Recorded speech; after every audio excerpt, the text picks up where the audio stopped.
By the time the second deputy kicked open the warped front door, the kitchen was already on fire. Grease snapped in the skillet on the stove, a bitter orange flame crawling up the cabinets, and 10-year-old Eli Mercer stood barefoot on a chair with a cordless phone clutched in both hands, screaming so hard no words came out at first.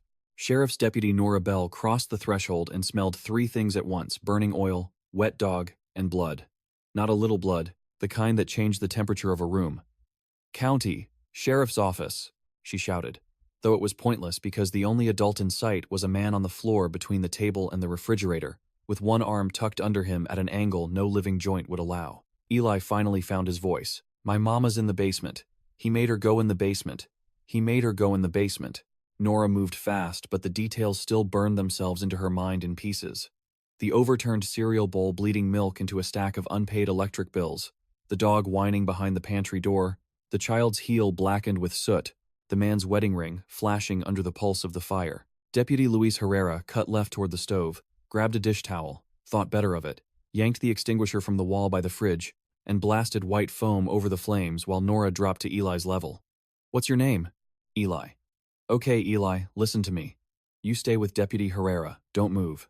"Is there anybody else in the house?" The boy's face folded in on itself. "My sister, she was hiding. I told her not to hide. That changed everything." Nora turned and bellowed for county fire and EMS before she ran toward the narrow basement door off the mudroom. The wooden steps below were swallowed by black. Halfway down, her flashlight caught a woman crouched against the cinderblock wall, both hands over her mouth, her blouse torn open at the shoulder, eyes wide, and fixed not on Nora, but on the shape at her feet. A girl, maybe 14, lay curled on the concrete with her knees drawn tight, as if she had tried to disappear into herself. "Emily," the woman whispered, voice shredded raw.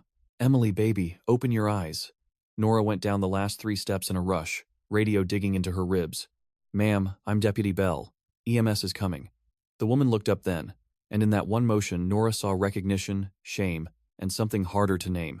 Something like calculation rising through shock. "He said he was leaving," the woman said. "He said he was taking the truck and leaving, and then he heard her talking back, and he just—" She stopped because Emily made a small wet sound that belonged in an ICU, not a basement. Nora touched the girl's neck and found a pulse, thin but there. "Stay with me, sweetheart. Emily, can you hear me?" "Upstairs."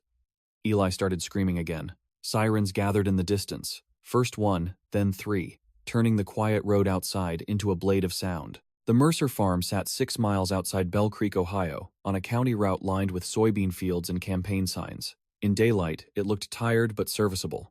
A split-level house with a collapsing red barn and a trampoline that hadn't had a safety net in years. At 2:13 a.m., under rotating red and blue, it looked like the set of every bad decision a family could make, and then defend for too long. Rain from earlier still clung to the weeds and gravel, making the deputy cruisers shine. The volunteer fire crew rolled up behind EMS, boots slamming mud, men and women hauling equipment, with the weary speed of people who had full-time jobs and still answered disaster in the middle of the night because nobody else would. Nora stayed in the basement until paramedics took Emily from her arms. The girl's skin was cool, her breath shallow, hair matted against her cheek. When they lifted her, the mother reached for her and almost fell. Nora caught her under the elbow. "I need to know who did this." The woman blinked as if the question came from far away. "My husband. Name: Daniel Mercer."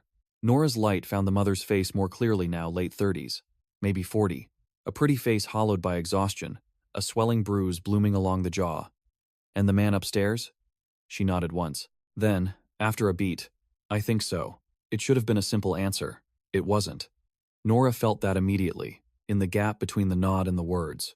In homes like this, truth never arrived in a straight line. It came layered under fear, loyalty, money, church, embarrassment, habit, and the practical question of where you were supposed to sleep if you finally admitted what everyone already knew.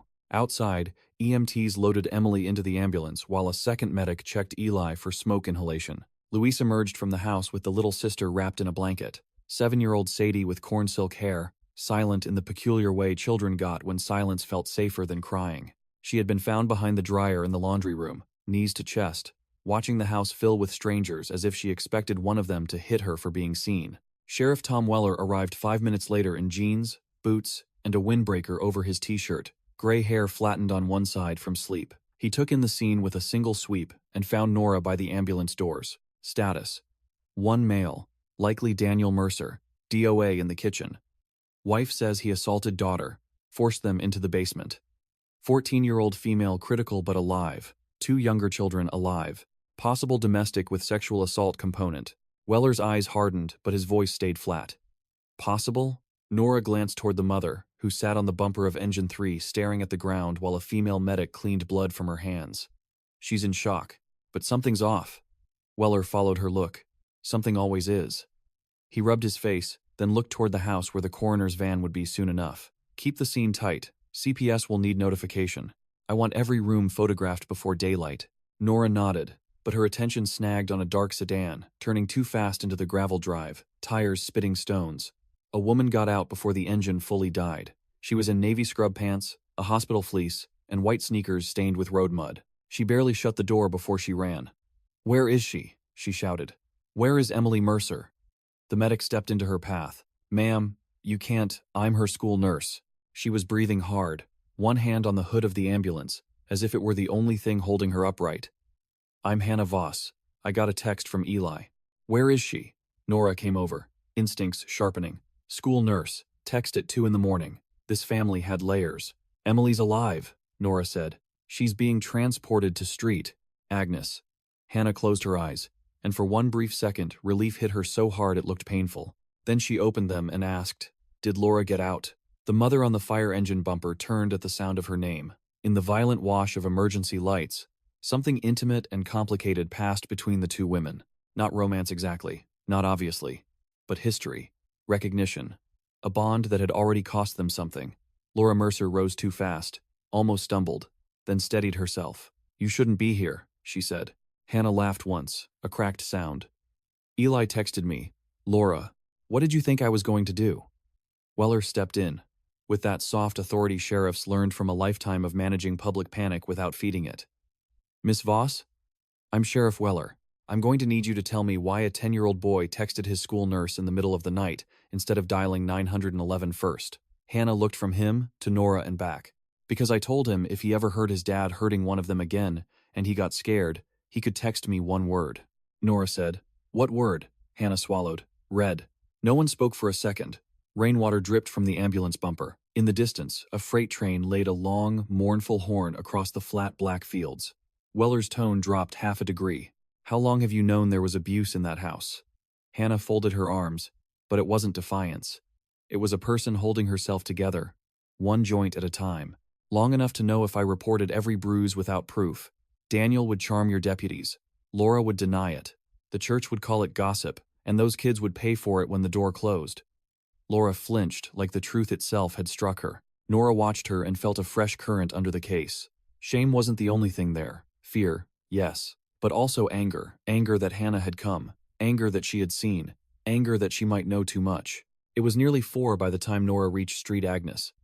Dawn had not broken yet, but the eastern horizon had thinned from black to charcoal. The hospital sat on the edge of Bell Creek just off the highway, a squat brick building that smelled of floor cleaner, stale coffee, and the private terror of families trying not to imagine monitors going flat behind curtains. The emergency department doors sighed open and shut without drama, indifferent to every life changing inside them. Nora found Hannah in the vending machine alcove outside pediatrics, sitting forward with her elbows on her knees, and a paper cup going cold in both hands. Without the adrenaline and flashing lights, she looked younger than Nora first thought, maybe 32, with tired hazel eyes and the posture of someone used to standing for 12-hour shifts. "How is she?" Nora asked. Hannah didn't look up right away. "Surgery. Internal bleeding. They won't say much." Nora leaned against the wall. "Laura? Social workers with her. Your people took the kids to a temporary placement room downstairs. You know the family well." Hannah gave a dry little smile. "That's one way to put it." Nora let the silence work. Hospitals were good for that. People said things in them because the fluorescent light made lies look stupid. Finally, Hannah spoke. "Laura and I grew up together. Same street, same church, same awful casseroles after funerals. She married Daniel 2 weeks after high school graduation because he had a truck and a smile, and everybody said he was solid. I left for Columbus, got nursing school, came back when my mother got sick. By then, Laura had 3 kids and a habit of covering bruises with long sleeves." She rubbed the rim of the cup with her thumb. "I tried reporting it twice over the years. Anonymous, then not anonymous. Nothing stuck. Nora asked. And the texting arrangement with Eli? He came into my office in October with a split lip and said he fell off monkey bars. He's 10, deputy. 10-year-olds don't lie with their whole body unless somebody taught them survival. So I told him if he ever got scared and couldn't talk, text me red. I thought maybe I was overstepping. I also thought maybe overstepping beat burying a child. Nora studied her. There was no theatrics in the woman. No hunger for attention. Just fury worn smooth by repetition. Did Laura know? About the code word? No. About me knowing? Yes. Were you two involved? Hannah looked at her then, not offended, just exhausted. Not the way you mean, though half this county would love that version.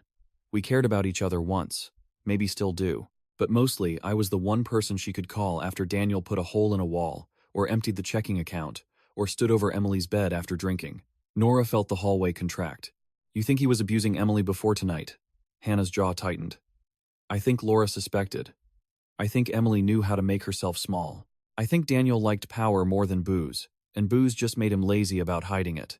Before Nora could answer, the double doors at the end of the corridor burst open, and Laura came through with a social worker and a surgeon in blue scrubs. Laura's face had gone blank in the dangerous way people's faces sometimes did when they were seconds from shattering. She saw Hannah and stopped. She made it through surgery, she said. But her voice was so thin the words almost vanished. Hannah stood. Laura, don't. Laura held up a hand. Please don't touch me right now. The surgeon gave Nora the brief clinical version: splenic injury, fractured rib, signs of prior trauma, inconsistent with a single event, sane exam pending when stable. Prior trauma. The phrase dropped like a stone into the hallway. Hannah closed her eyes. Nora watched Laura not close hers. That was the worst sign. Laura absorbed the words with the terrible stillness of someone hearing confirmation of a thing she had spent months or years pushing to the dark edges of her own mind. Prior trauma? Laura repeated. You mean before tonight? The surgeon, to his credit, did not soften into euphemism. Yes, Laura nodded once, then twice, like she was teaching her head how to move. Can I see her? Briefly. When the surgeon left, Laura turned on Hannah with no warning, anger finally choosing a target it could survive. You knew. Hannah took the hit without stepping back. I suspected. You knew. And you didn't?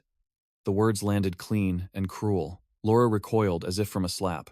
The social worker murmured her name, but Laura kept staring at Hannah. Do not do this to me here. Hannah's voice shook for the first time. I'm not doing anything to you. He did this. He did this for years, and everybody around you kept helping you call it something else. Nora had heard worse arguments in cleaner language across kitchen tables, in squad cars, in courthouse halls, but this one carried the intimate precision of two women who had spent half a lifetime knowing exactly where the other bruised easiest. Laura's shoulders caved inward. You think I don't know that? She whispered.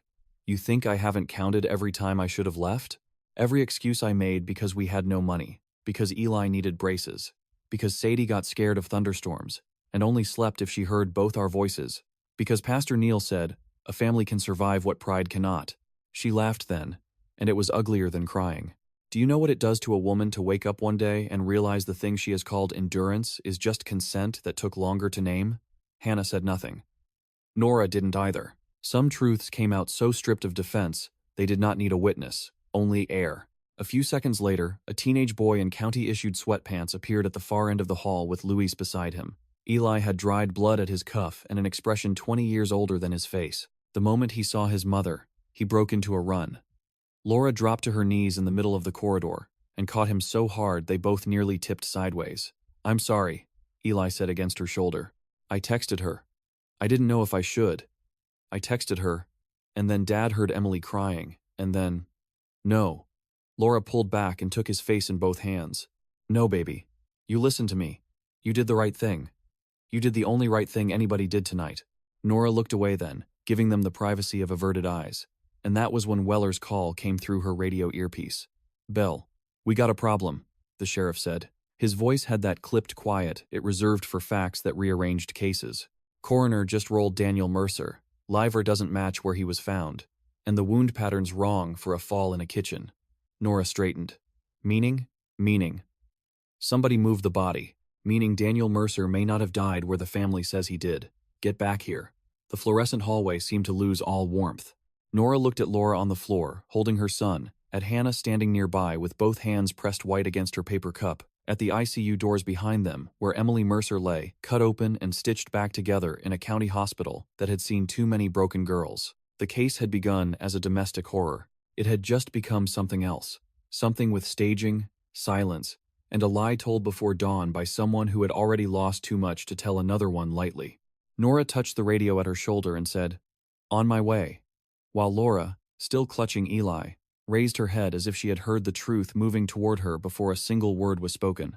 She did not ask what the radio had said, but Nora could see the question forming anyway, the way fear sharpened a person's attention until even a shift in another person's breathing seemed meaningful. "Luis will stay," Nora said, already backing away, and Laura gave the smallest nod, not because she was satisfied but because she had reached the temporary end of what her body could process in one night. The drive back to the Mercer farm took 11 minutes. Dawn had advanced just enough to turn the horizon the color of dirty steel, and the fields on either side of County Route 14 looked flattened by sleeplessness, rows of wet soil glinting under a low sky that threatened more rain. Nora drove with the window cracked despite the cold because the hospital smell had lodged in her throat and because she needed the air to stay sharp. Her tires hissed over damp pavement. A grain truck passed in the opposite lane, too early for anyone who slept normally, and the sound of it receded into the wide, empty country, where people kept secrets not because the land made them cruel, but because it let them believe distance counted as privacy. She replayed the scene from the kitchen in exacting fragments, testing every detail against Weller's call. Daniel Mercer, on his side between table and refrigerator. Right arm bent under him, blood near the baseboard, ring glinting. Fire on the stove, bills on the floor. If the lividity was wrong, if the body had settled elsewhere before being moved, then either someone had made decisions in the middle of chaos with extraordinary coldness, or someone had been living inside such routine violence that moving a body did not even feel like crossing a new moral line. Nora hated both options for different reasons. The farm was brighter when she pulled in, but not friendlier. Crime scene tapes snapped in the morning wind. The volunteers were gone, replaced by the slower machinery of daylight investigation. State BCI van, coroner's sedan. A deputy posted at the drive. Camera cases on the gravel. The barn leaned in silhouette behind the house like an exhausted witness. Sheriff Weller stood under the porch awning with a styrofoam cup and a legal pad, his expression set in that hard administrative blankness he wore whenever emotion would only get in the way of sequence. "Show me," Nora said. He handed her a pair of fresh booties and led her inside. The kitchen already looked different in daylight, not less violent, more specific. Soot feathered the ceiling above the stove. White extinguisher residue lay across the counters like frost. Daniel's body was gone now, leaving a human-shaped absence marked by numbered placards and thin dark stains that looked almost modest compared to the night's noise. Weller pointed to the floor. "Coroner says he was dead at least 40 minutes before your arrival, maybe more. Lividity suggests he spent that time on his back, not his side. But when you found him, he was on his right side." Nora crouched. In daylight, the linoleum showed drag scuffs near one chair leg and a broken crescent of dried mud that could have come from a boot heel pivoting under strain. Cause? Single penetrating wound to the chest. Not kitchen fall trauma. Likely blade. Nora looked up. "Where's the weapon?" "Not in the kitchen. Not in the house so far." Weller's eyes went to the mudroom door. "Come on." The mudroom smelled of wet canvas, fertilizer, and old coats. Off it, the basement door stood open. Nora descended slowly this time, taking in the geometry the emergency had erased hours earlier. The cinder block walls sweated cold. Shelves along one side held canning jars, detergent, rusted paint cans, a stack of church bulletins, bundled with twine. Near the washing machine, a space had been cleared on the concrete, recent enough that the dust outline remained around where something heavy had once sat. "Old chest freezer," Weller said, seeing her notice. "Laura says it broke last winter and Daniel hauled it out." Nora moved her light across the floor. There, not where Emily had lain, but 6 feet away, a faint white pattern disrupted the grime. Broad, circular, careless. "Luminol crew?" "On the way." Weller's voice stayed even. But Nora knew him well enough to hear tension under it. Neighbor called in around midnight reporting shouting. Same neighbor declined to sign a statement. Says they mind their business. We also found blood transfer on the exterior cellar door. There's only one reason to use that exit after a stabbing, unless you want to avoid the front of the house. Nora crossed to the back corner, where a narrow door opened outward to a sloped hatch leading into the yard. Morning seeped under its frame. She pictured movement in darkness, someone dragging or helping or panicking. Someone deciding which truth to tell first. Where are the kids' statements? She asked. CPS advocates with them, preliminary only. Eli says he heard Emily scream, then heard his father yelling, then a loud bang, then his mother told him to take Sadie and hide. Says later he heard something heavy on the stairs. Weller paused.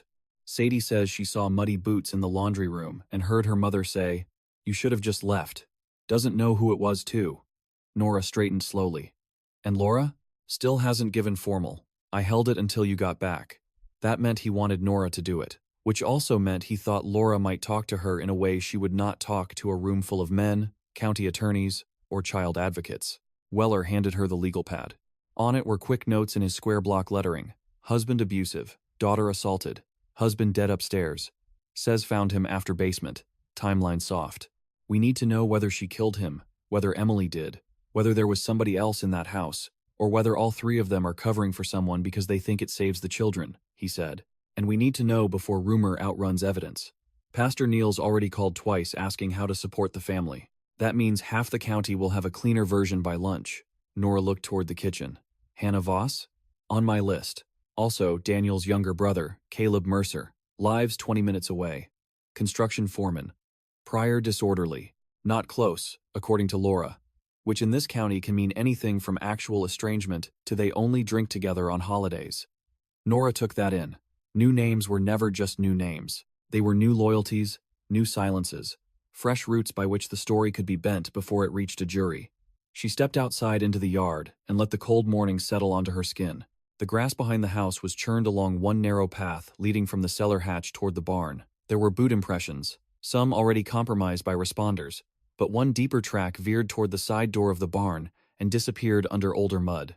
The barn itself carried the smell of rot, hay, dust, and motor oil. Light entered through missing slats and pale knives. Inside, dust motes swam in air too still for comfort. A workbench ran along the back wall. On it sat coffee cans of nails, feed invoices, a deer antler, and a cheap transistor radio. Beneath the bench, half hidden by a horse blanket, Nora saw a plastic bucket with cloudy pink water. She crouched. A rag floated there, stained brown-red. "Sheriff," she called. Weller came in, took one look, and swore softly. The bucket might as well have been a confession, though never a complete one. Cleaning had happened here. Maybe hands. Maybe a tool. Maybe boots. Next to the bucket, the packed dirt floor held a narrow groove, as if something with weight had been dragged and then lifted. Nora stood very still and listened. Barns made their own kinds of noise, settling beams, metal ticking with temperature change, a pigeon somewhere up high. But beneath that, she felt the shape of a scene emerging, and with it, the familiar dread that the emotional truth and the criminal truth might not align cleanly enough for anybody to survive intact. By 9:30, she was back at street. Agnes, with a recorder, a legal pad, and the kind of fatigue that made every bright surface seem hostile. The family consultation room had fake landscape prints on the wall, and coffee so burnt, it smelled punitive. Laura sat at the table alone, changed into scrubs the hospital had given her after bagging her clothes. Without the blood and smoke, she looked both younger and more defeated, as if the apparatus of normal life had been stripped away, and revealed the frightened 17-year-old who had once believed marriage could rescue her from becoming her own mother. Her hands were folded too neatly. People who were innocent sometimes did that. People who were lying did it more. Nora sat across from her and did not open the recorder yet. "How's Emily?" Laura stared at the tabletop. "Sleeping." They said that like it's comforting. She swallowed. "I don't know how you're supposed to hear what they heard in surgery, and then be grateful for the word sleeping." Nora let the silence stay human for a moment before turning procedural. "Sheriff Weller says you're ready to give a formal statement." Laura nodded without looking up. Nora clicked the recorder on and read the advisement. Laura confirmed her name, address, date of birth. Her voice was steady in the way a beam is steady until the fire reaches its center. "Tell me what happened last night," Nora said. Laura inhaled slowly. "Daniel came home after 11. He'd been drinking, not falling down drunk, mean drunk, the kind where he gets careful because he wants to remember the damage." Her mouth tightened. Emily had locked her bedroom door. He hated that. Said children don't get privacy if they don't pay bills. He started pounding on it. I told him to stop. Eli came into the hall. Daniel shoved him. Emily opened the door because she thought if she gave him what he wanted, he'd calm down. Laura's fingers twisted together once, then went still again. He pulled her into the room. I heard her yell. I tried to go in. He hit me into the dresser. I heard something break. She blinked, not at Nora, but at the wall behind her, as if the scene were projected there. Then Emily ran. She got past him and down the stairs to the basement because she used to hide there when she was little. Daniel followed. I told Eli to take Sadie and hide. I went after them. Nora kept her voice neutral. What happened in the basement? He was on her. The sentence came flat, emptied by horror, repeated too often to carry any dramatic shape. He had her on the floor. She was fighting. I pulled at him. He shoved me off. She grabbed something from the shelf, I don't know what, and hit him. He got up. He turned toward me. He said if I ever tried to make him choose between me and his own house again, he'd bury us out there and tell everyone we ran. Laura finally looked at Nora. There was no weeping in her eyes, which made what she said next more terrible. I believed him, Nora asked. Then what? Laura's gaze dropped again. Then the side door opened. Nora felt the room narrow. Who came in? Laura took 3 seconds to answer. In interviews, 3 seconds could hold an entire ethics of betrayal. Caleb, she said at last. Daniel's brother. Nora did not react outwardly, but her pulse rose. Why was Caleb there? I called him. When? Around midnight, after Daniel started on me in the kitchen the first time. I used the house phone while he was outside smoking. Why Caleb? Laura gave a humorless little smile. Because in Bell Creek you learn which men other men will actually stop for. Daniel didn't care what I said. He cared, sometimes, if Caleb saw him act weak. Nora wrote nothing for a moment, wanting the answer to sit exposed. Tell me exactly what Caleb did. Laura pressed her lips together. He came in through the cellar. He saw Daniel on Emily. He yelled. Daniel turned on him. They fought. With what? Hands first. Then, Laura's breathing changed. Nora saw it before she heard anything else. The first crack in the careful pacing of the lie or confession, or mixture of both. Daniel kept a hunting knife in the barn, Laura said. I didn't see who picked it up. They were moving too fast. Emily was screaming. Then Daniel stopped moving like a person and just folded. Her hands opened on the table, empty and helpless. He looked surprised. That's what I can't get out of my head. After all these years, after everything he'd done, the look on his face was surprise. Nora asked, who stabbed him? Laura's eyes filled at last, but the tears stayed high, unshed. I don't know. It was possible. In close violence, memory failed honestly all the time. It was also the easiest place to hide an intentional blur. What happened after Daniel fell? Laura said. Emily was bleeding. Caleb said we had to get her upstairs. Call 911. But you didn't. No. Why not?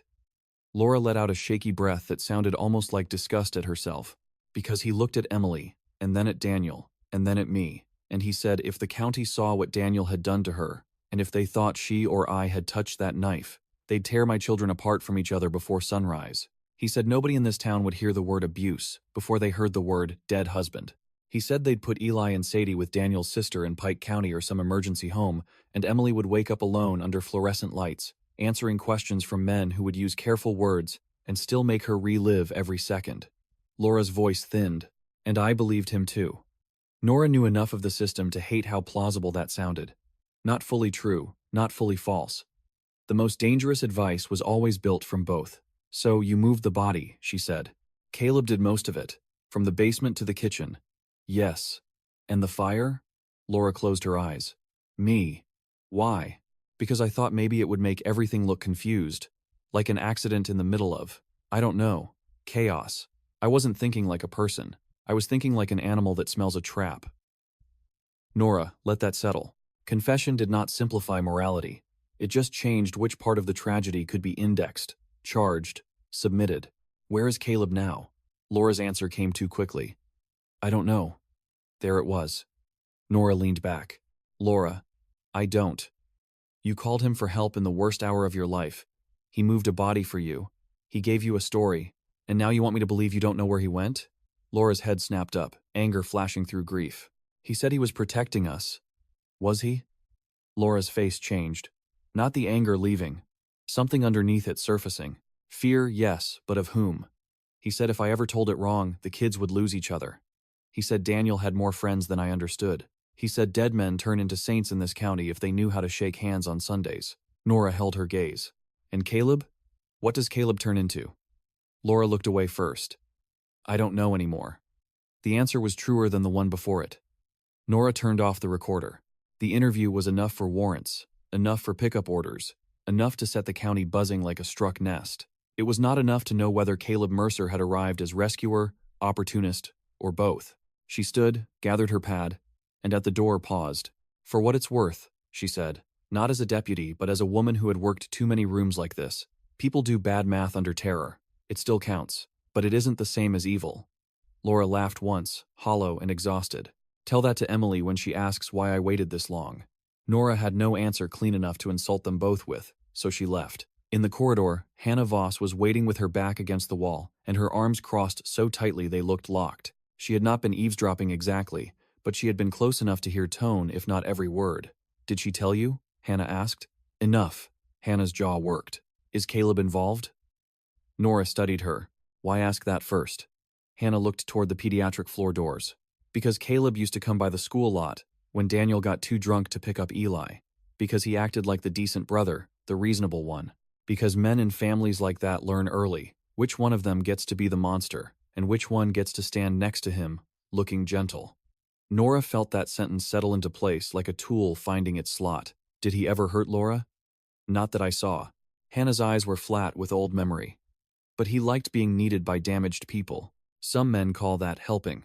Down the hall, a code blue alarm went off in another wing, voices quickening, shoes squeaking over waxed tile, the whole hospital tilting for a moment toward someone else's emergency. Nora took out her phone and called dispatch for an immediate locate on Caleb Mercer. As she waited for the answer, she looked through the wired glass window in the consultation room door and saw Laura alone again. Bent over in her chair, both hands pressed to her mouth as if she were trying with everything she had not to let the sound inside her come out where anyone could hear it. Dispatch came back in under 30 seconds. "Unit Bell, be advised. Caleb Mercer's truck was seen at Mercer Family Construction Yard on Route 9 about 20 minutes ago by a patrol from County West. No visual on subject. Phone goes straight to voicemail." Nora thanked them and ended the call without taking her eyes off Laura through the glass. In a different case, with different facts, Caleb might have been easy to categorize. Helpful uncle. Last-minute intervention. Rural man with bad judgment and a warped sense of protection. But every instinct Nora had sharpened over 12 years in uniform told her that people who staged scenes were not simply panicked, they were rearranging power. Whoever moved Daniel Mercer's body had not only tampered with evidence, they had seized the story before anyone else could. That was what bothered her most. Not the lie itself. The confidence behind it. Hannah pushed off the wall. "You found him?" "Not yet. He'll run if he thinks this is landing on him. Then I hope he wastes gas and gets tired." Hannah gave a bleak half-smile that vanished almost immediately. "I used to think the worst thing in a family like that was the one everybody feared. Then you get older and realize the second worst thing is the person who knows how to survive him." Nora slid her notebook into her jacket pocket. "Did Caleb ever come to Laura after Daniel hit her?" "Sometimes." "And?" Hannah looked past Nora, not seeing the hospital corridor anymore but some older place overlaid on it. "He'd fix a broken cabinet, bring groceries, act disgusted with Daniel, tell Laura she deserved better. Then he'd leave before anybody could ask why he never did anything that lasted." She rubbed her thumb over the seam of her sleeve. "There are people who don't rescue because they're brave. They rescue because it gives them access." The sentence landed with enough force that Nora did not answer right away. She knew the type in other forms. Public defenders who loved damaged women a little too much. Pastors who specialized in spiritual triage and private dependency. Deputies who mistook gratitude for consent. "Stay available," Nora said. "If you remember anything about last night, anything Caleb might do, call me directly." Hannah nodded, but before Nora could leave, she said, "Deputy." Nora turned. "Whatever Laura told you, she'll still be protecting somebody. Maybe Emily, maybe herself. Maybe the version of her life she can stand to live with after this. Don't confuse a confession with the whole truth." Outside, the morning had fully broken into that washed-out Ohio daylight that made every building look temporary. Street. Agnes sat beside the highway with its beige walls and clipped hedges. But across the road, a used car lot had already opened, strings of faded pennants snapping above dented SUVs and pickup trucks. A nurse on break smoked by the loading dock and stared into nothing. A man in paint-stained jeans slept sitting up in his sedan with his mouth open and his seat reclined halfway. The world never paused for a family disaster. It simply built one more lane around it and kept moving. Nora drove to the Mercer Family Construction Yard instead of the sheriff's office. The yard was a fenced rectangle behind a corrugated steel office building with 3 dump trailers, 2 skid steers, and a row of white work trucks sprayed with old mud.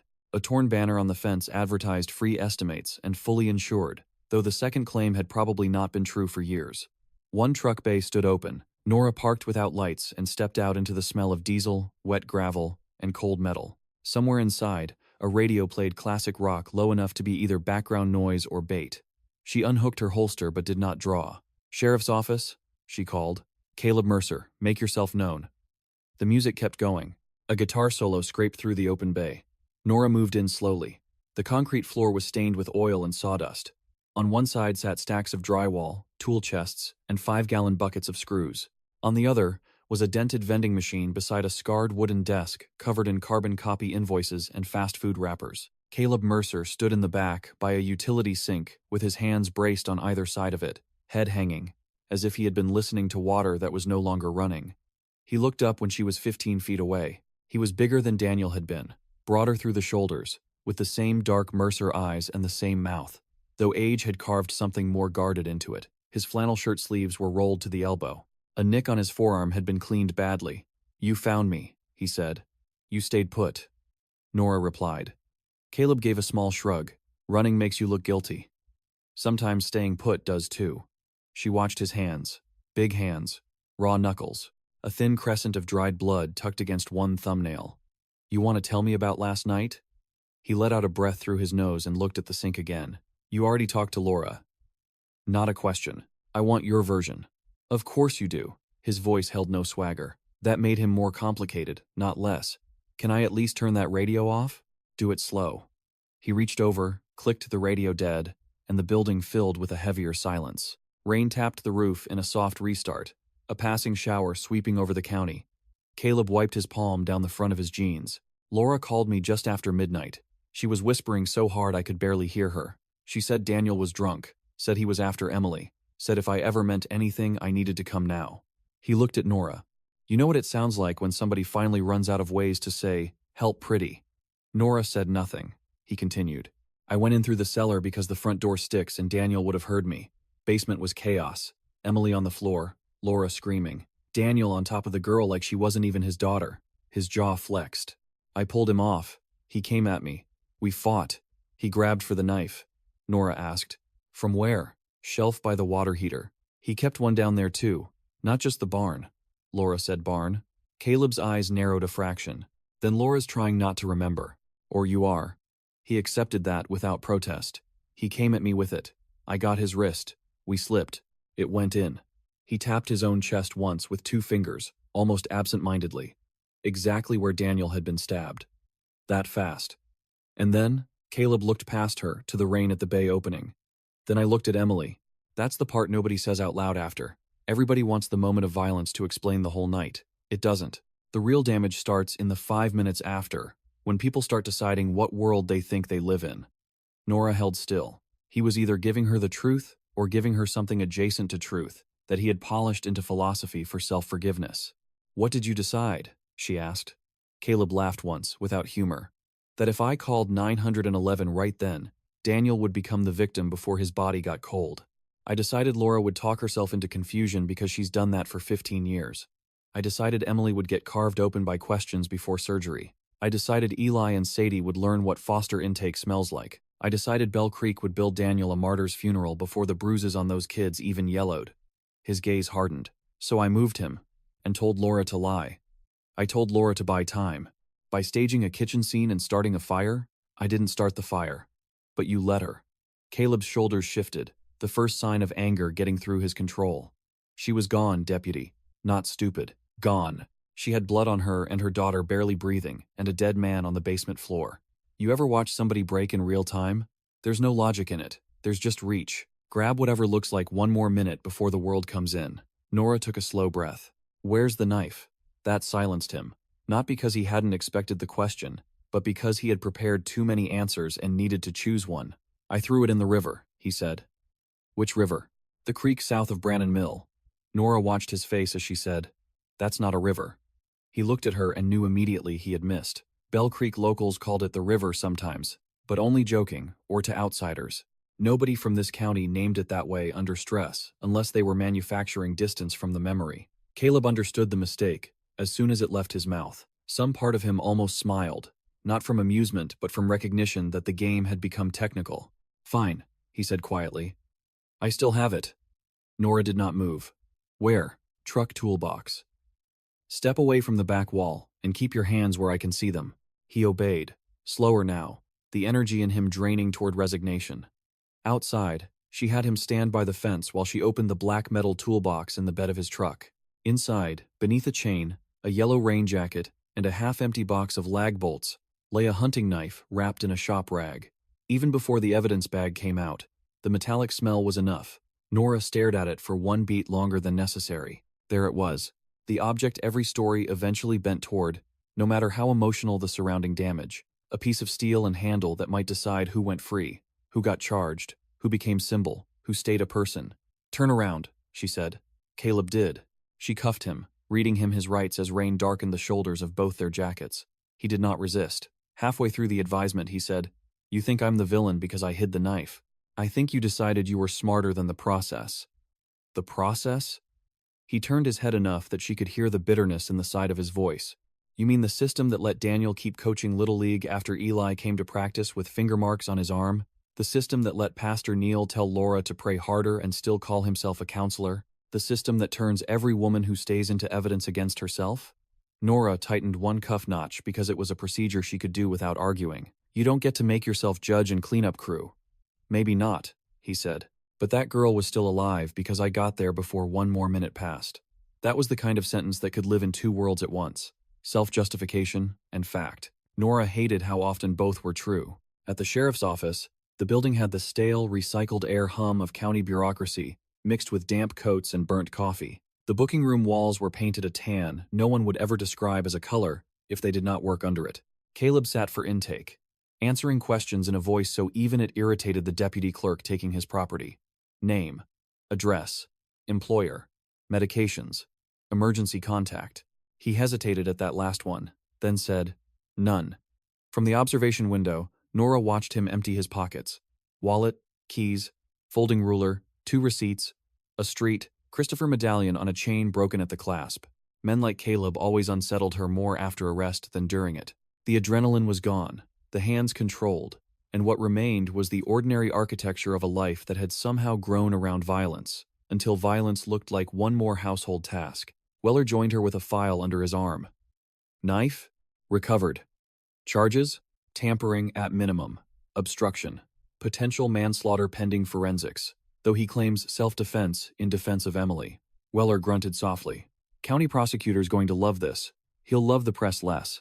Weller flipped open the file. Luminol lit up the basement. Blood spatter says the stabbing happened there, consistent with both Laura and Caleb. Also found shoe transfer on the cellar stairs, matching Caleb's work boots. And there's more. He handed her a photocopied incident report from 2 years earlier. Disturbance call at the Mercer residence. No arrests. Reporting deputy noted Daniel intoxicated, Laura uncooperative, Caleb Mercer present, and calming parties. "He was already in the loop," Nora said. "More than once." Weller nodded. "Question is whether that makes him protector or participant in a long family equilibrium nobody wanted disturbed." The prosecutor's first move was to isolate Laura before defense counsel could reach her. By late afternoon, Nora was back at street. Agnes, this time with Assistant County Prosecutor Dana Pike, a woman with a razor-straight posture and the unnerving habit of making perfectly polite questions feel like subpoenas. Laura looked worse than she had that morning.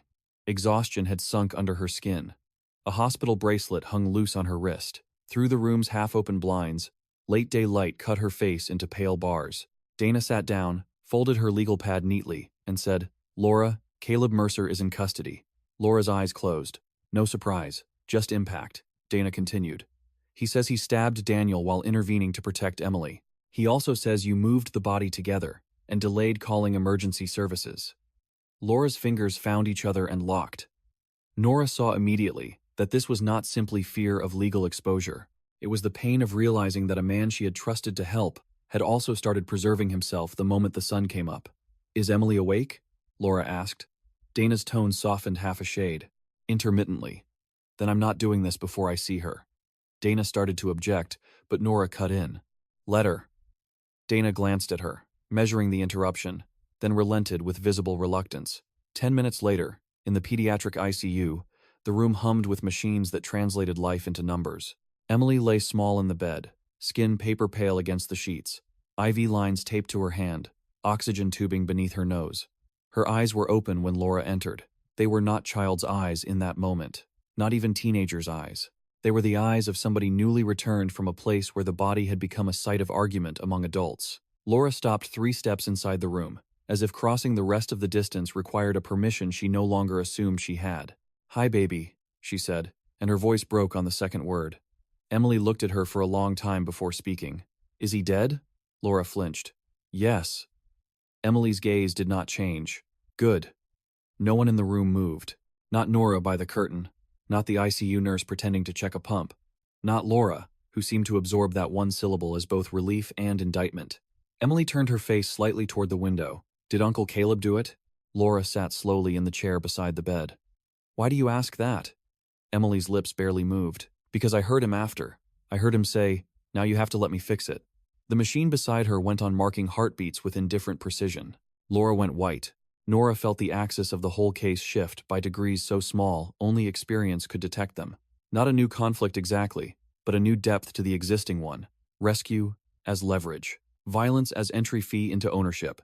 Emily closed her eyes for a second, then opened them again. "Mom," she said, not loudly, but with an effort that seemed to cost her. "If you lie one more time, I'm done with you." Laura made a sound then, one that was too ruined to count as speech. She bent forward, forehead touching the edge of the mattress, shoulders shaking without rhythm. Emily did not reach for her. That was what made it unbearable. Not rejection dramatized, but the simple fact that the child had no strength left to comfort the mother who had failed her. Nora stepped back into the hall before the private part of that grief could harden into spectacle. Dana Pike followed a moment later, face tighter than before. "Well," she said, "that clarifies some things." Nora looked through the glass at Laura still folded beside the bed, and Emily staring toward the ceiling with a calm no 14-year-old should possess. "It complicates them too." Dana clicked her pen shut. "Same difference in court, but it wasn't. Not in human terms. Not in the terms that would decide who could still belong to whom when the charges, headlines, testimony, and church gossip were done. Nora knew then that whatever statement Laura gave next would not save the family intact. It would only decide where the fracture line went. It would only decide where the fracture line went. Laura gave the new statement just after 7 that evening. After the ICU nurse persuaded Emily to rest, and after Eli and Sadie had finally fallen asleep in a supervised family room 2 floors down, curled under county-issued blankets that smelled faintly of industrial detergent and storage. The consultation room had gone dim by then, the weak winter light fully surrendered to fluorescent panels that flattened every face into fatigue. Dana Pike sat straighter the longer the hour grew, as if posture itself were a form of prosecution. Nora stayed by the wall with her notebook and let the room settle before anyone spoke. Laura looked wrecked in a quieter, more dangerous way than before. She had crossed beyond hysteria into a kind of stripped clarity. The state people sometimes reached after lying long enough that truth started to feel less like courage than like surrender to gravity. Her hands were wrapped around a paper cup she had not drunk from. "I want it on record," she said before Dana even opened her pad, "that my daughter told me not to lie, so I'm done." Dana nodded once. "Go ahead." Laura inhaled, and the breath shook on the way in. "I did call Caleb, but not for the first time. He'd been around. For years, I guess. Not all the time. Just enough to make me think somebody saw what Daniel was and that I wasn't completely crazy." She stared at the untouched coffee in her cup. "That's how men like Caleb work. They don't ask for much at the beginning. They make themselves useful. They carry groceries when your husband's gone. They fix a porch step. They tell you deserve to sleep through the night. They wait." Dana asked, "Were you in a relationship with him?" Laura closed her eyes briefly. "Not a full one. Not one I ever called that. But yes. On and off. Mostly emotional. Sometimes not. It started after Daniel broke my wrist the year Sadie was born. Caleb drove me to urgent care and told the nurse I slipped carrying laundry. In the parking lot after, he kissed me, and I let him because he was the first person who had touched me in months without trying to hurt me or own me." She opened her eyes and looked at Nora, not Dana. "That's not an excuse. It just happened before I knew how to call any of my life by the right name." Dana's pen moved steadily. "Did Daniel know?" "I think he suspected. Maybe not specifics. But men like him smell divided loyalties before women admit them to themselves." Laura swallowed. "Caleb said he wanted me to leave Daniel. Every few months he'd start again. He'd say he could get us an apartment. He'd say the kids needed a real chance. Then he'd disappear for weeks or months when it got hard or public or expensive. I kept telling myself that meant he wasn't controlling, that he was giving me space. Really, he was making sure I stayed desperate enough to stay grateful. Nora wrote that down almost verbatim. The language was not legal, but it was diagnostic. Last night, Dana said. Tell us the truth from the basement onward. Laura nodded once, as if accepting a sentence already passed. Daniel was on Emily. Caleb came through the cellar door because I told him to. He dragged Daniel off her. They fought. Daniel did grab for a knife on the shelf. That part was true, but Caleb got it first. Daniel was unarmed when Caleb stabbed him. The room stayed still for a beat, not from surprise exactly, but from the gravity of hearing the self-defense claim begin to collapse into something murkier and more punishing. Dana said, Was Daniel attacking Caleb when the knife went in? Laura answered too quickly to be inventing, and too fast for comfort. No. Daniel had turned toward me. He was yelling. Caleb stabbed him from the side. Nora felt her stomach tighten. One time? Laura nodded. Just once. Hard. Fast. Daniel looked down like he didn't understand how his body could be interrupted. Then he dropped. Her voice thinned, but did not fail. Emily was crying. I was trying to get to her. Caleb grabbed my arm so hard I bruised. He said, Listen to me now. This is where you either save your children or lose them. Laura's eyes flicked to Dana.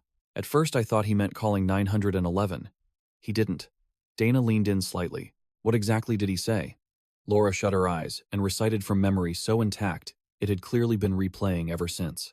You tell them, Daniel, came after the girl, we fought. It got messy. Maybe the knife got involved, and then they'll come take everything. Emily will be a headline. Eli and Sadie will vanish into county homes. Your church will act sorry and still call you an adulteress by noon. Or we fix it before they get here. We make him the drunk bastard who fell upstairs during the chaos, and we keep the children together long enough to think. Dana asked, Did you agree? Not at first. I was trying to stop Emily's bleeding with a towel. I kept saying call, call, call. Caleb crouched by me and said, If you don't trust me now, after everything I've done for you, then maybe you deserve what they do next. Laura's mouth twisted around the sentence. Disgust aimed both outward and inward. And the sick thing is, part of me still heard it as help. Nora watched her carefully. Shame could make people overcorrect into total self-blame, and total self-blame had its own distortions. Did Caleb threaten you? Laura stared at the cup in her hands. Not directly. He didn't have to. He knew exactly which fear to press, Dana said. Then you helped move the body. I helped lift Daniel's legs on the stairs. Caleb did the rest. He said the kitchen made more sense if deputies thought the violence traveled. He wanted confusion. He always liked confusion because it let him become the calm one in the middle. Laura's fingers tightened around the cup until the paper bent. When he got Daniel upstairs, he told me to wash my hands and change my shirt. I went into the kitchen and saw the skillet on the stove from dinner, and something in me broke open. I turned the burner up and walked away. I don't know if I wanted a fire or just noise, another problem bigger than the first one, something that would erase sequence. It sounds insane now.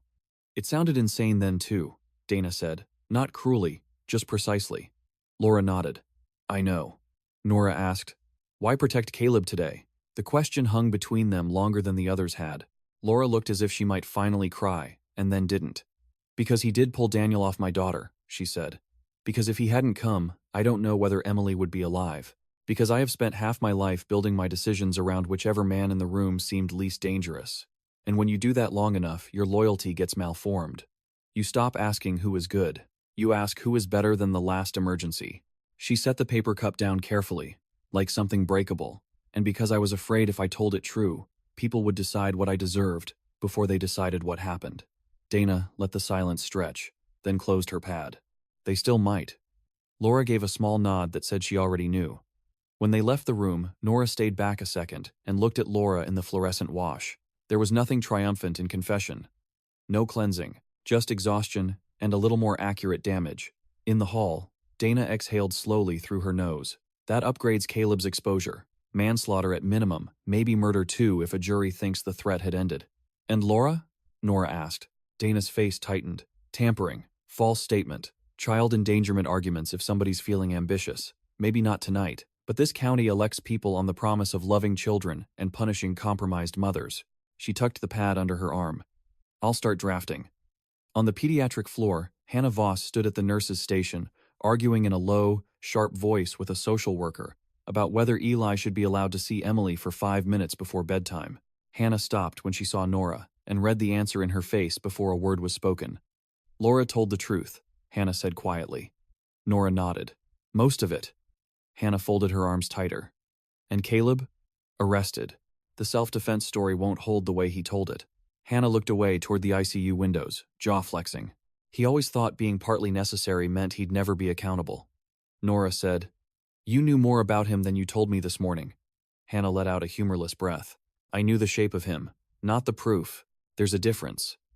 She rubbed at a mark on the counter with her thumbnail, not looking at Nora. "When Laura and I were 19, before Daniel proposed, Caleb used to watch me watch her. That's the only way I can say it." He noticed longing like it was blood and water. He was older, already working, already wearing that capable man thing the county loves. One night after church softball, he drove me home because my car wouldn't start. He asked if I thought Laura was making a mistake with Daniel. I said yes. He said, "Then maybe somebody else needs to teach her what safe feels like." Hannah's mouth tightened. At the time I thought he meant himself. Later I realized he meant anybody he could position between Laura and whatever hurt her next. He liked being the answer to a danger he never really ended. Nora took that in and felt the case shifting from a single violent night toward a whole ecology of dependence. That was always harder to prosecute. Juries liked events. They trusted timestamps, wound tracks, 911 calls. They understood far less about how years of coercion could prepare a room for one deadly decision and then contaminate every statement afterward. Downstairs, the sheriff's office conference room had been commandeered for strategy by the time Nora returned. Weller, Dana, CPS supervisor Michelle Cargill, and a public information officer from the county sat around a table littered with styrofoam cups, charging cords, and files thickening by the hour. Through the glass wall, deputies moved in and out of the bullpen under the dull theater of office fluorescence. Weller got right to it. "Church rumor mill says Daniel died trying to stop an intruder. That version's already on Facebook from 3 different accounts." The PIO winced. "We can't get ahead of every idiot with Wi-Fi," Dana said. "We can charge faster than they can post." Michelle Cargill shook her head. "And then what?" "We yank the kids into separate emergency placements because the mother tampered with a homicide scene after her daughter was sexually assaulted. Eli will think telling the truth broke the family. Sadie will stop speaking. Emily may refuse cooperation entirely."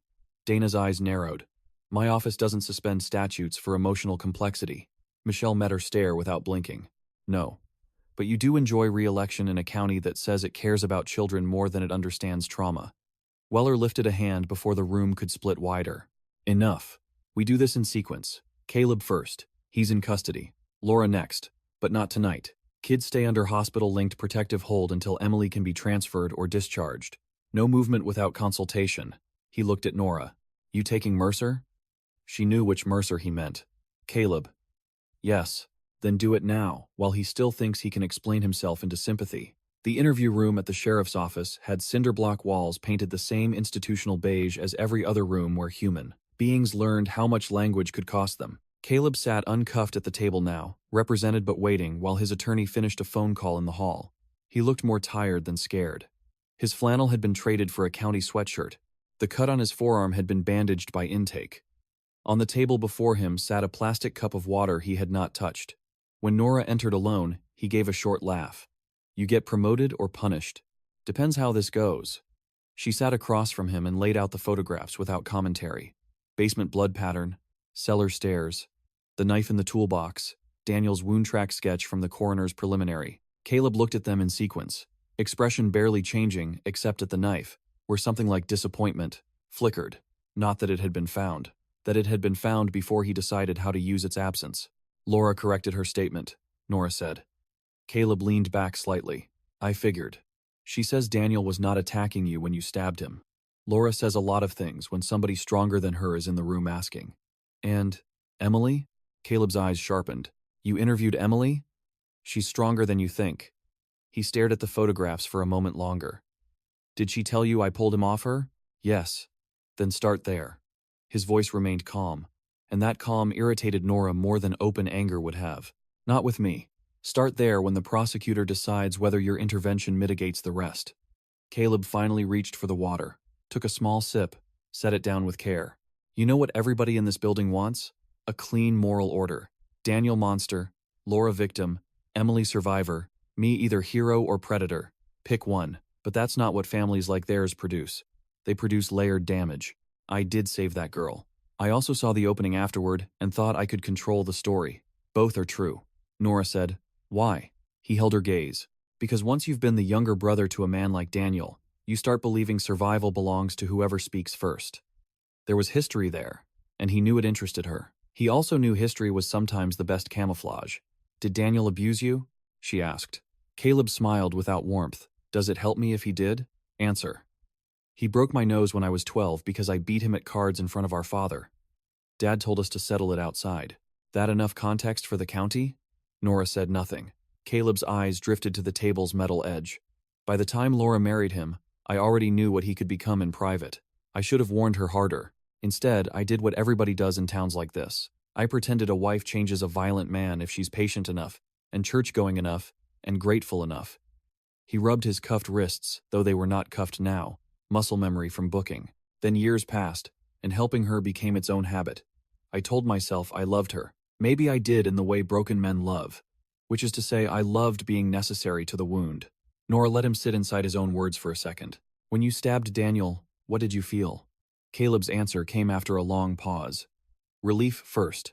No dramatics, no invented righteousness, just the word. It changed the air in the room. Then fear. Then opportunity. That's the part nobody forgives, and they probably shouldn't. The attorney stepped back into the room then, signaling the window for candor had closed. Procedure resumed. Future hearings arranged themselves invisibly in the distance. But Nora walked out with the shape of the man clearer and not easier to carry.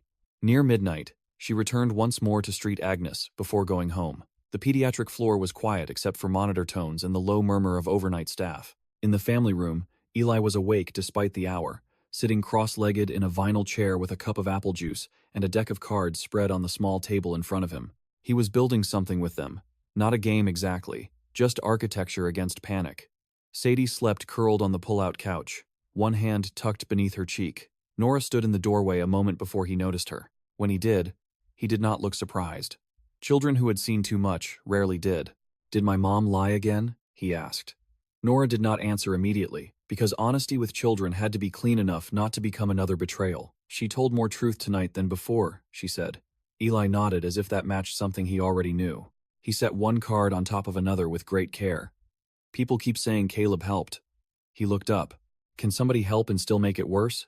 Nora thought of Laura in the consultation room, of Emily turning her face toward the ceiling, of Daniel's surprise, of the knife wrapped in a shop rag under lag bolts, of Hannah naming need as access, of the sheriff's office already preparing the county's official version of a night no official version would ever fully contain. Yes, she said finally. Eli considered that, then placed the last card on the little structure. It stood for 2 seconds and fell in on itself without much sound. He watched it collapse but did not flinch. Nora sat down across from him because standing over children with bad news always felt like a misuse of height. The family room lamp threw a yellow pool over the table, leaving the corners in hospital dimness. There were crayon marks on the wipe-clean wall from some previous child's restless hand, and the little television mounted high in the corner played a muted late-night sitcom to no one, people smiling brightly through conflicts engineered to resolve before commercial break. Eli gathered the fallen cards into a stack with slow, deliberate movements, each edge aligned against the tabletop, as if order at that scale might still be possible. When I was little, he said, not looking at her, I thought if you knew who the bad guy was, everything after that got easier. He slid the deck once through his hands, clumsy but practiced. Now it feels like people switch jobs in the middle. Nora rested her forearms on her knees. She knew better than to give him reassurance shaped like fiction. Sometimes they do, she said. Sometimes they don't switch. Exactly. Sometimes you just see more than you saw before. Eli nodded like someone filing a fact he had not wanted confirmed. Mom always said Uncle Caleb was safer. The word safer hung there with its awful comparative logic. Not safe. Safer. The entire county ran on that grammar and called it family values. Maybe he was, Nora said after a moment. And maybe he also wanted something from being the one who came when things got bad. Eli looked up then, his eyes red-rimmed but dry. Everybody wanted something. He said it plainly, without bitterness yet, which made it sound older than anger. Dad wanted us scared. Mom wanted things not to get worse. Caleb wanted her to need him. Miss Hannah wanted us out of there. The church wanted us to act normal. He shrugged one shoulder. I just wanted Emily to stop making that sound. Nora felt the words hit with the blunt force of a child naming the center without dressing it up for adult tolerance. You texted Hannah, she said. That saved time. It didn't save us. He set the deck down. Not all the way. She had no argument for that. Somewhere down the hall, a monitor alarm chirped twice and stopped. Sadie shifted in her sleep on the pull-out couch, making a small sound through her nose and curling tighter around the county blanket. Eli followed Nora's glance. She keeps asking if Dad can still come in, if doors are locked. That was the kind of sentence that created paperwork in the system and hollowed people out in private. Nora said, "There are people here tonight whose job is to make sure he can't." Eli's mouth moved like he wanted to believe that, and understood the gap between jobs and outcomes already. "You going to arrest my mom?" he asked. There it was, not whether she deserved it, whether the machinery would take what was left. Nora exhaled slowly. There are decisions being made. Not tonight. Eli accepted that too, because children in families like his learned early how to hear the weight in what adults avoided saying. He started shuffling again, cards rasping softly. "If they separate us, Emily won't want me there when she wakes up scared. She acts tough, but that's when she gets mean, when she's scared." He looked at the deck, not at Nora. "And Sadie won't eat if she's somewhere strange. She says she's not hungry, but she is." Nora made herself memorize those details, the real ones, the ones no charging memo ever carried properly. Foster intake forms always had boxes for allergies and medications, almost never for which child stopped eating when a room smelled wrong, or which sibling knew how to talk the other back from panic at 3 in the morning. "I'll tell CPS," she said. Eli let out a small breath. "Tell them Mom lies when she's afraid, but she still knows where all our stuff is. Tell them Emily hates being touched awake. Tell them Sadie likes the crust cut off, but only if you don't make a big deal about it." He finally looked up. "Tell them I can pack." Nora nodded once. "I will." She stayed another 5 minutes, long enough for him to rebuild the card structure and knock it down himself, before it could betray him by falling unexpectedly. When she rose to leave, he said, "Deputy Bell?" "Yeah? If you see Miss Hannah, tell her I'm not sorry." I texted. "I will." The hallway outside the family room smelled of antiseptic and overbrewed coffee. Night staff moved with a flattened quiet born of long shifts and practiced triage. Nora found Hannah in the cafeteria annex downstairs, sitting alone with a vending machine soup cup gone cold, and her ID badge still clipped to scrub pants she had probably put on 20 hours earlier. Through the windows behind her, the parking lot shone under sodium lights and recent rain, every puddle holding a warped double of the hospital. Hannah looked up before Nora spoke, and read enough in her face to straighten. "What happened?" she asked. Nora sat across from her. Laura gave another statement. "Caleb's not walking this into clean self-defense." Hannah's shoulders dropped. Not in relief, more like the body's admission that one specific dread had become official. "And Laura?" "Not charged yet." Hannah stared at the soup without touching it. "But she will be." Nora did not answer, which was answer enough. Hannah let out a short breath and rubbed her forehead with 2 fingers. "She'll survive being blamed. She's been training for that since she was 19. The kids are what I'm worried about. Eli asked me to tell CPS about Sadie not eating in strange places and Emily hating being touched awake." Hannah blinked hard once. "That sounds like him." After a pause, she said, "Can I ask you something that isn't useful for court?" Nora nodded. "Did Emily ask for her mother?" "Not exactly." Hannah looked down. "That's worse." She was right. In the moral geometry of families, outright hatred at least made shape. Disappointment with attachment still buried inside, it was harder. Nora said, "Emily asked her not to lie anymore." Hannah closed her eyes. When she opened them, they were damp but steady. Laura will hear that sentence in her sleep for the rest of her life. The cafeteria refrigeration unit kicked on with a low mechanical hum. 2 orderlies came through for sodas and left again, barely glancing at them. Hospitals gave strangers privacy by exhausting everybody equally. "Did you love Laura?" Nora asked, because the case had reached the point where emotional truth mattered, even if it never entered evidence. Hannah took a second to decide whether honesty would help or simply expose one more wound to institutional light. "Yes," she said at last. "In the beginning, like a person, which means mostly with hope and projection.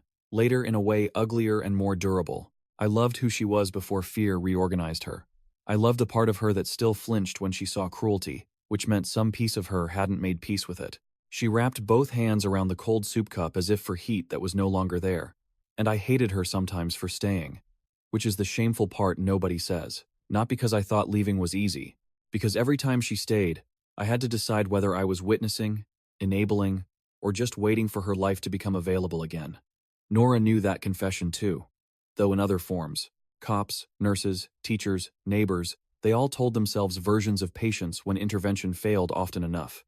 "You may get asked to testify," she said. Hannah gave a brittle little smile. "By who? The state to prove Daniel was dangerous? Caleb's attorney to imply Laura needed saving by any man available?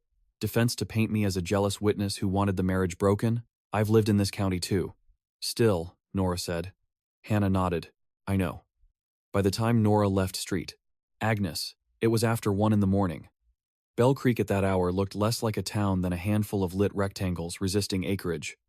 The courthouse clock glowed weakly over Main Street. A plow truck sat dormant behind the municipal garage, though there was no snow in the forecast.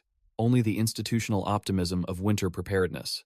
At home, Nora's duplex smelled faintly of cedar from the old chest in the hallway, and the lavender detergent her ex had once insisted on, and she had never bothered to change after the divorce. She kicked off her boots, fed her cat, and sat at the kitchen table without turning on anything but the stove light.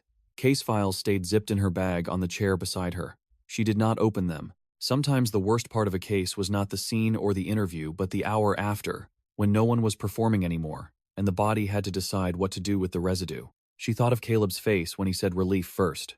She thought of Laura describing loyalty malformed by choosing the least dangerous man in the room. She thought of Eli saying everybody wanted something. Outside, a freight train moved through the dark beyond town, low and distant, shaking a thin vibration through the windows. She sat with that sound until it passed. By morning, the case belonged to the county in a new way. Reporters from Dayton and Columbus had found it.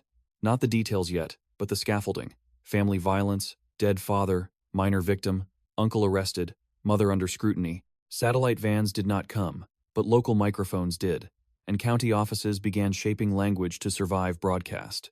At the sheriff's office, the lobby smelled of wet coats and printer toner. Weller stood near dispatch with a legal statement in one hand and the expression of a man who hated all narratives but knew the cleanest available one usually won. "Judge set Caleb's preliminary for tomorrow afternoon," he told Nora.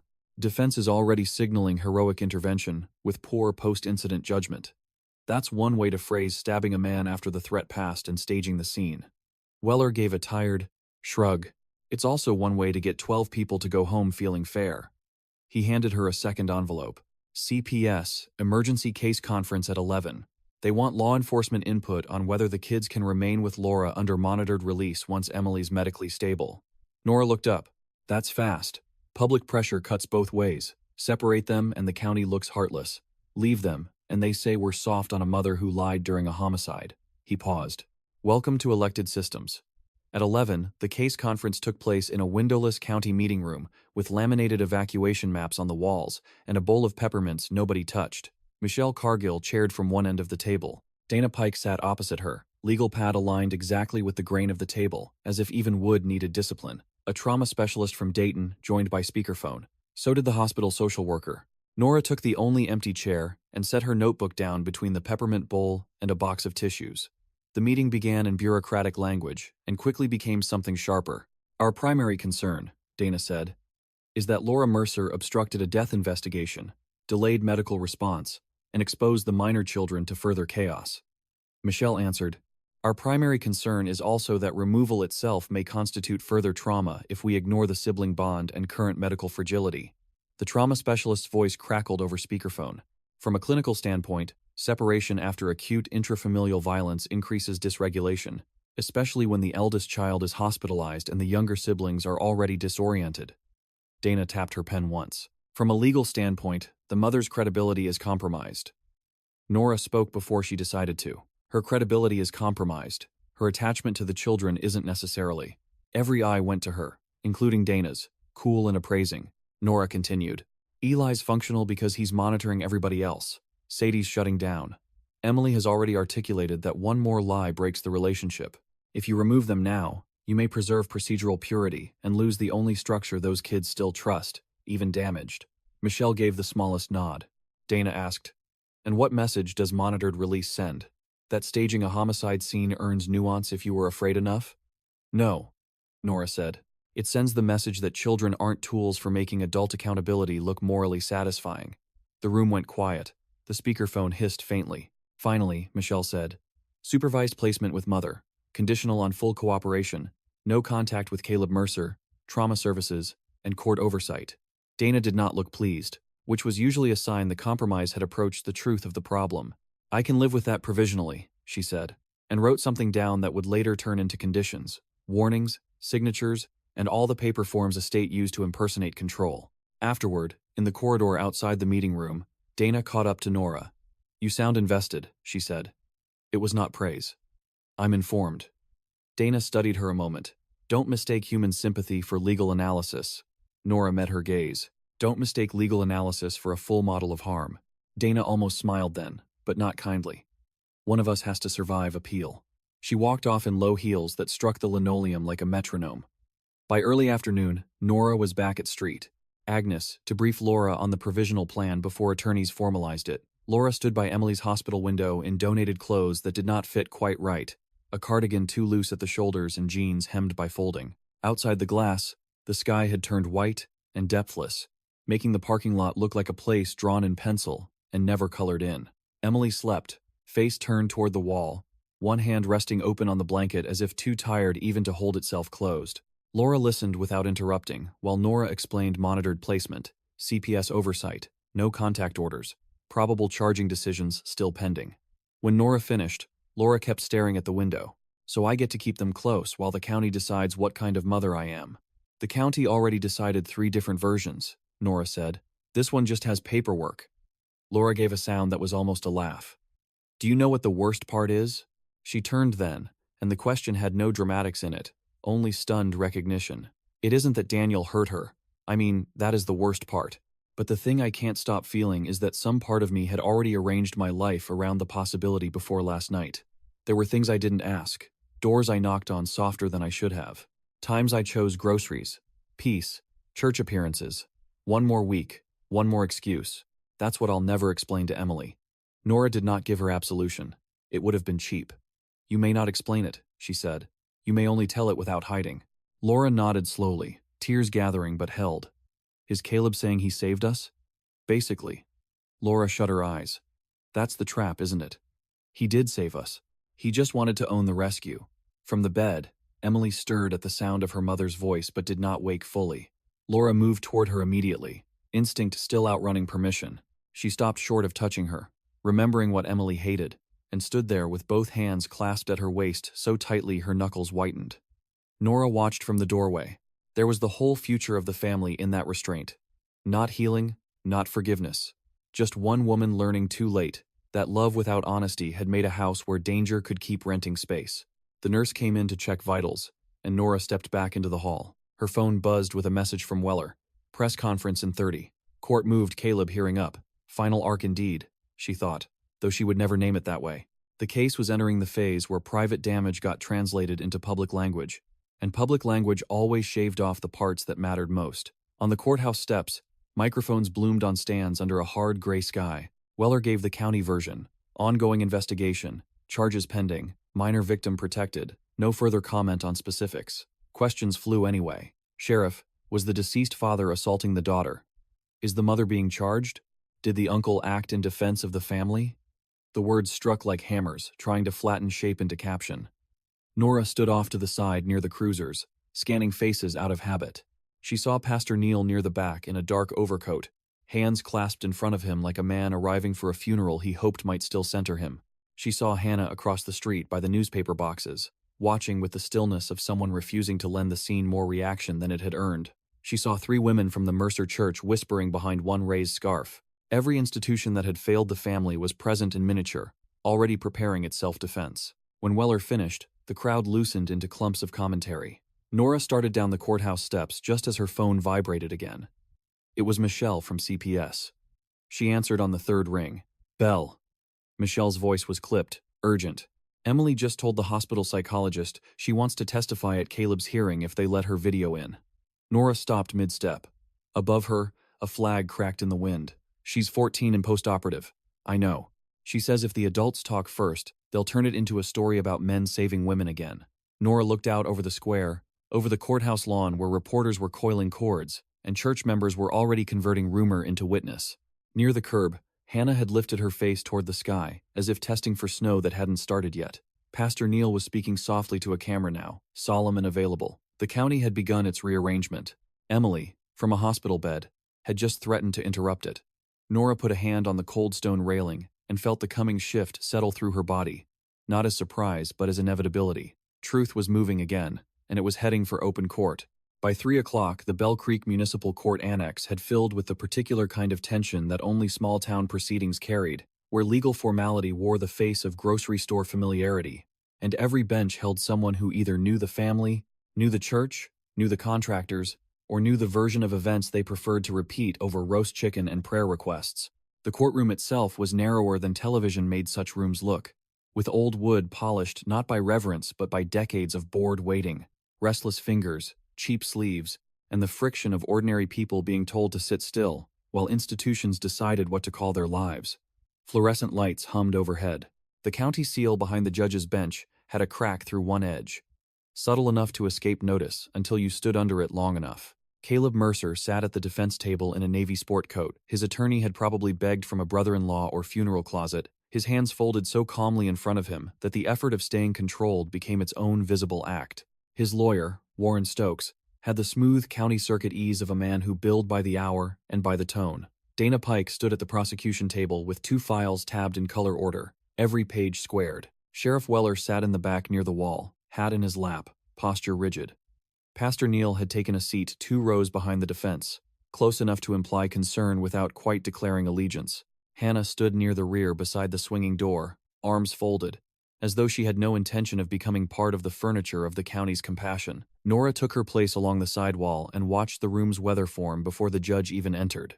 When Emily's request to appear remotely was granted, the atmosphere shifted in a way no one could pretend not to feel. The court clerk wheeled in a monitor on a stand and tested the connection twice while people looked everywhere except directly at the screen.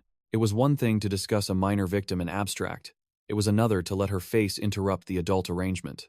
Judge Carver came in at 3:12, a woman in her late 50s with short silver hair and the restrained impatience of someone who had spent 20 years watching men explain violence into lesser nouns. The room stood. Formalities passed. The charge list was read in language drier than the facts deserved. Tampering with evidence, obstruction, unlawful abuse of a corpse not yet filed but discussed. Manslaughter under review pending grand jury. The hearing's purpose was narrow, probable cause, bail, conditions, but everyone in the room understood that narrow purposes were where larger narratives tested themselves first. Dana went methodical. She called Nora for foundation first. Scene location, body position, blood pattern inconsistencies, recovered knife, Laura's evolving statements. Nora answered plainly, feeling the defense search for softness or overreach and finding neither. Then Dana called the coroner, who explained wound trajectory in the flat terminology medicine used to protect itself from moral adjectives. 1 downward thrust. Penetration depth consistent with significant force. Victim position at time of wound, likely quarter turned away from assailant, not frontally attacking. That line changed the room. Warren Stokes stood for cross with an air of regretful practicality. Doctor, is it fair to say that in a struggle, bodies move unpredictably? Yes. And that a wound from the side does not by itself exclude defensive action? By itself, no. Thank you. He sat like a man who knew juries loved the word struggle because it diffused ownership. Dana then called the crime scene analyst to lay out the basement blood evidence, the drag indicators, the staging signs. Again, Warren conceded pieces, while resisting structure. Yes, the scene had been altered. Yes, panic followed traumatic events. Yes, families behaved irrationally in crisis. By the time Emily appeared on the monitor, the courtroom had already built 2 competing stories and was waiting to see which one her body would wound. The screen flickered, then steadied. Emily sat propped in a hospital bed, her hair brushed back, face colorless under the room's dim light. The hospital gown made her look younger until she lifted her eyes. Then age stopped mattering. A child advocate sat just off camera, but Emily did not look at her. The first thing the judge asked was whether Emily understood she did not have to do this. Emily said, "I know," in a voice still thin from injury and pain medication. "But if I don't, everybody else will keep talking like they were there inside my head." Judge Carver nodded once and let Dana begin. Dana's tone softened without becoming sentimental. "Emily, do you know why you're speaking to the court today?" "Because my uncle says he saved us." No flourish, no tremor, just placement of the central claim on the table where everyone had to see it. Dana asked, "Did he pull Daniel Mercer off you?" Emily's eyes did not leave the camera. "Yes." A subtle movement crossed the room, a ripple of defense hope and prosecutorial caution. Dana continued, "What happened next?" Emily took a breath that looked painful. "My dad stood up. He was yelling at my mom. He was not on me anymore. Uncle Caleb had the knife. I didn't see exactly when he got it. Dad turned and Uncle Caleb stabbed him. Warren rose at once. Objection to characterization if she can't testify to the sequence of the weapon transfer with certainty. Judge Carver considered, then said, "The testimony stands as to what she observed. Wait later." Emily went on before anyone could reclaim momentum. "After my dad fell down, my mom came to me. Uncle Caleb said not to call right away. He kept saying he knew how this town worked." On the defense side, Warren's pen stilled. Dana asked, "Did he say anything else you remember?" Emily looked down for a second, gathering language through fatigue. When she looked up again, her face had not changed, but her voice sharpened into exact memory. He said, "This is the moment you either trust me or lose everything." He said it to my mom. Then he looked at me and said, "I'm the reason you're still breathing, so don't make this harder." That sentence landed with more force than the wound diagram had. It was not simply evidence. It was leverage heard in real time. Warren stood for Cross slowly, as though approaching a skittish animal. "Emily, I'm sorry you're here." She did not answer. "You've been through a traumatic event." "Yes. And people who go through trauma can sometimes remember parts very clearly, and other parts less clearly. I remember him talking a lot. A small sound passed through the courtroom that might have been someone suppressing a laugh and then hating themselves for it." Warren shifted. "Do you believe Caleb Mercer wanted to protect you in that moment?" Emily was quiet long enough that even the fluorescent hum seemed to deepen. "I think he wanted two things at once," she said finally. "I think he wanted my dad off me, and I think he wanted what came after to belong to him." Warren tried one more angle. "Would you be alive if Caleb Mercer had not entered the basement?" Emily blinked once, slowly. "Maybe not." Then, before he could claim the answer, she added, "That doesn't make the rest disappear."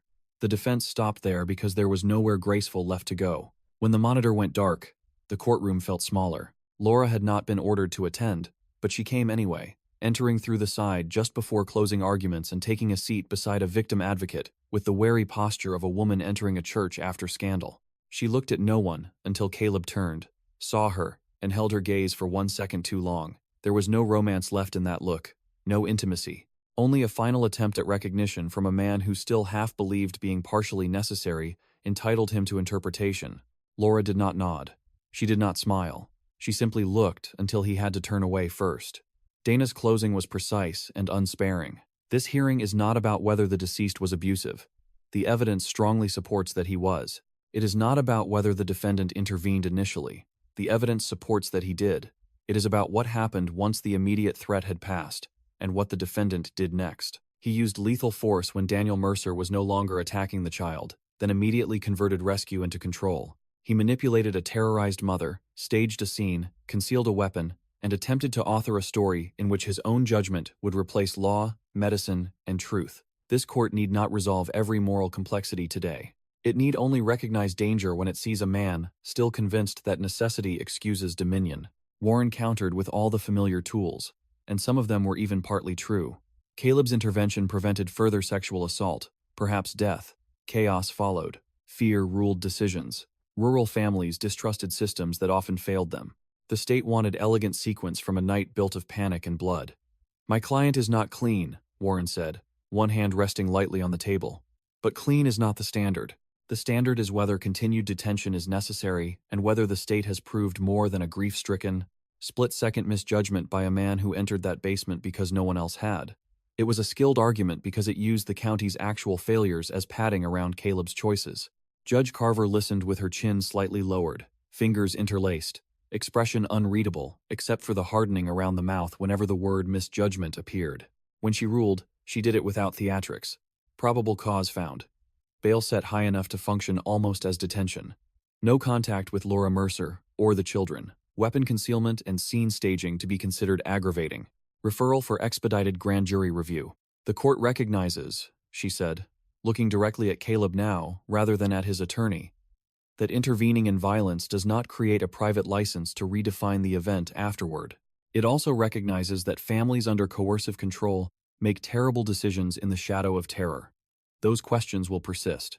Today's ruling addresses only public safety, integrity of process, and the credible risk that this defendant continues to view himself as uniquely entitled to decide outcomes for others." Caleb lowered his eyes, and for the first time since arrest, something like real defeat moved across his face, not the fear of prison exactly, but the recognition that the identity he had built around being the one who knew best had just been publicly stripped of its authority.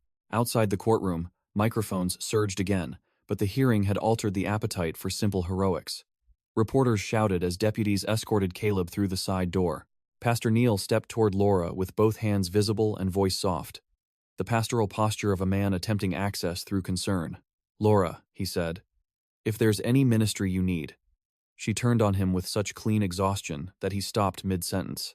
"Where was your ministry when Emily stopped wanting to go to youth group if her father drove?" she asked. The hallway air seemed to contract. People nearby slowed, without pretending not to listen. Pastor Neil opened his mouth, found no answer quick enough, then tried the old refuge. "I did not know the extent. You knew enough to tell me marriage required endurance." Her voice never rose. That made it worse. "You knew enough to ask if I was being respectful when I came to you bruised. You knew enough to say public shame destroys children. So don't stand in this hall and offer me ministry, because the sheriff's office finally made paperwork out of what you preferred as prayer." Pastor Neil stepped back as if struck. No one came to rescue him. Hannah, a few feet away, looked at Laura with a grief so old it seemed almost tender now, because this was the version of Laura she had wanted for years and dreaded meeting under these conditions. Laura saw her too.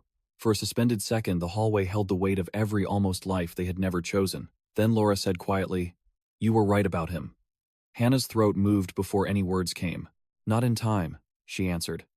Laura nodded, accepting both the truth and the insufficiency. "No. Nora left them there because some reckonings did not improve under witness."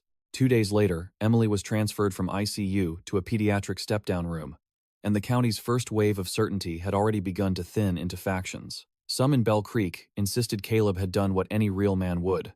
Others said he had used the crisis to settle old family accounts. Church Facebook groups filled with requests for prayer that functioned as coded opinion. Dana filed the initial charging packet against Laura for tampering and false statement, but recommended deferred disposition contingent on cooperation, trauma treatment, and family stability review. The county hated that almost as much as it loved it. Too soft, some said.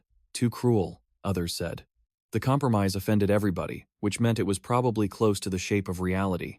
CPS approved monitored reunification after Emily's discharge. Not back to the farm, but to a small furnished rental near the hospital, funded partly by victim services, and partly, unexpectedly, by an anonymous church donation nobody claimed but everyone had theories about. When Nora arrived the evening, Laura and the children moved in. The duplex smelled of new carpet, cardboard, and spaghetti from a pot simmering uncertainly on a stove that had never cooked for them bedded before. The rooms were sparsely furnished. 2 second-hand couches, 1 folding table, mattresses on frames delivered that morning, a lamp with a crooked shade. It looked temporary because it was. But temporary shelter could still contain the first honest arrangement of a family. Eli was labeling plastic drawers with a black marker in block letters. Socks, school, art, Sadie things. As if naming storage could hold back chaos. Sadie sat on the floor with crayons and drew a house with 3 windows and no father in it, then drew the father anyway outside, very small, then scribbled over him until the paper tore. Emily moved slowly, one hand at her abdomen when she thought no one noticed, but she refused help carrying the light bags. Laura hovered too much at first, then caught herself and backed away visibly each time, relearning distance as a form of respect. When Nora stood in the kitchen doorway, Laura handed her a paper plate with a slice of garlic bread she had no appetite for, but offered out of old manners. "We're here," Laura said, looking around as if the fact needed external verification. "For now," Nora replied. Laura nodded. "For now." Emily was in the hall listening, and the silence after that phrase was not hostile exactly, more like an agreement to stop promising forever when the week itself remained untested.